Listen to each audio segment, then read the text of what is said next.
My name's Tony Gilbert, Chief Programs Officer of the International SeaKeepers Society, and today I want to welcome you to this VR experience, which will give you an immersive, hands-on experience into some of our different types of programming. So let's get started. Now, we couldn't do these types of expeditions without the support of our Discovery yacht fleet. These are recreational yachts around the world that supply time aboard their vessel for research, exploration, and education.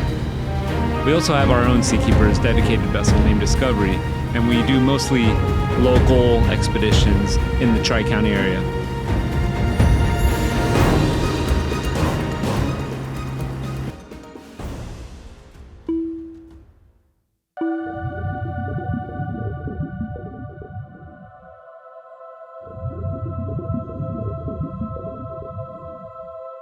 Our first expedition is to the Mermaids Project, just off the coast of Fort Lauderdale.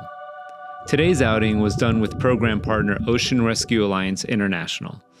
The Mermaids Artificial Reef Project and Gallery of Thousand Mermaids is a monumental public eco-art development in the form of an artificial reef installation. It'll also serve as an underwater eco-friendly destination for tourism and research.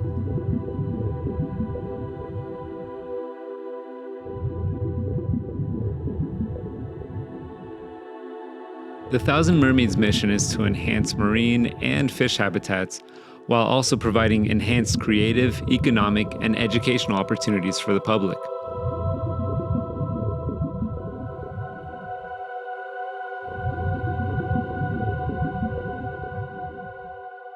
Mermaids have long been a symbol of humans' connection to the ocean, and these ocean-friendly and artistically crafted reef modules are permanent and will exist forever on the sea floor off the coast of Florida.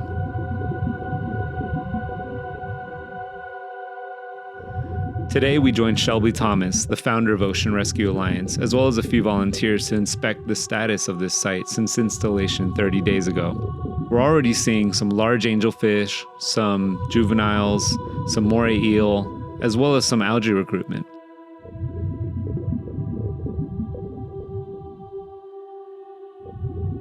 It may not look like it just yet, but this is the start of what will be an important ecosystem, and over the next 10 years, this is going to become one of the most active artificial reefs in South Florida.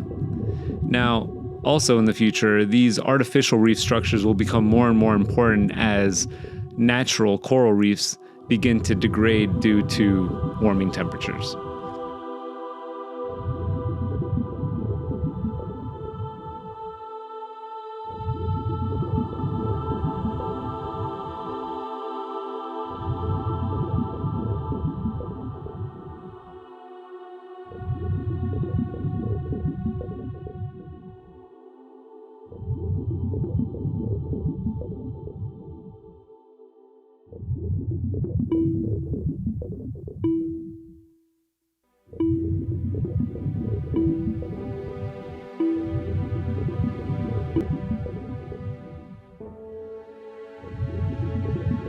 For our next adventure, we journey a little further north, 10 miles off the coast of Jupiter, with program partner Ocean First Institute, whose principal investigator is Dr. Chris Malinowski. Here we find the home of the Goliath Grouper, and today we are geotagging them to better understand what is happening to local populations. Atlantic Goliath Groupers are highly susceptible to rapid population decline due to overfishing and the exploitation of spawning aggregations. The species has a brief annual larval settlement period, making them extremely vulnerable to outside factors such as poor weather conditions, high mercury concentrations in older males, which may lead to liver damage and/or death and reduced viability in eggs, and the degradation of mangroves, which serve as an important nursery habitat for the survival of newborns.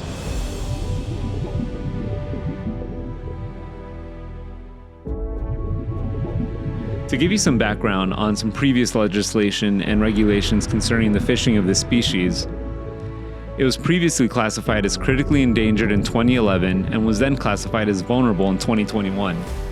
Then, a 2016 stock assessment model indicates that there has been an absolute population reduction of around 33% from 1950 to 2014. There has been a complete moratorium on the fishing of this species in continental U.S. waters since 1990 and in U.S. Caribbean waters since 1993. However, in October 2021, Florida Fish and Wildlife proposed to allow the fishing of 200 juvenile Goliath grouper per year, including up to 50 from Everglades National Park.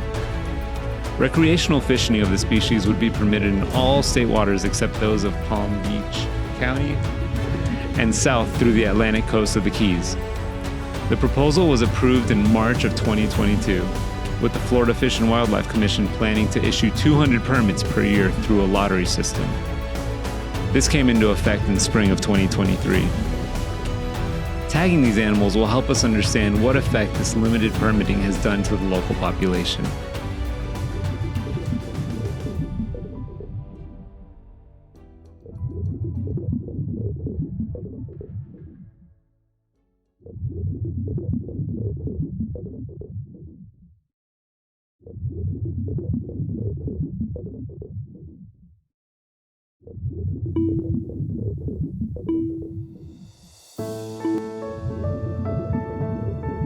Now, for our final expedition, we're at a local dive site in Fort Lauderdale called Hog Heaven for a dive cleanup.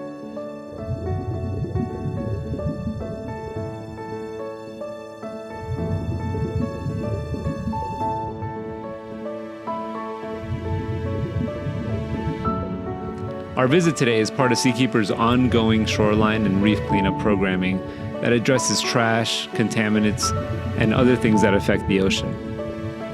This site, about 60 to 70 feet deep, is a wreck of a 180-foot barge which was intentionally sunk in 1986 as part of the Florida Artificial Reef Program.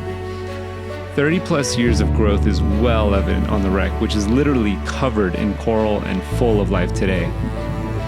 At this site, we found an abundance of cargo straps and some long pieces of fishing line that we were able to successfully remove from the wreck.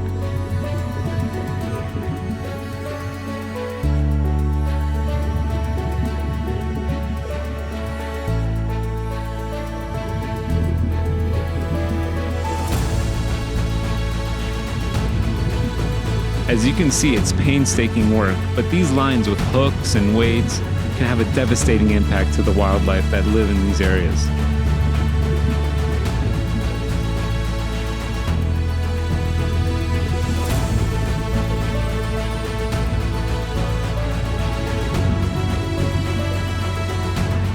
In addition to scuba and snorkel cleanups, we conduct beach cleanups every month as trash removal from the shore is equally key to lessening contamination in the ocean.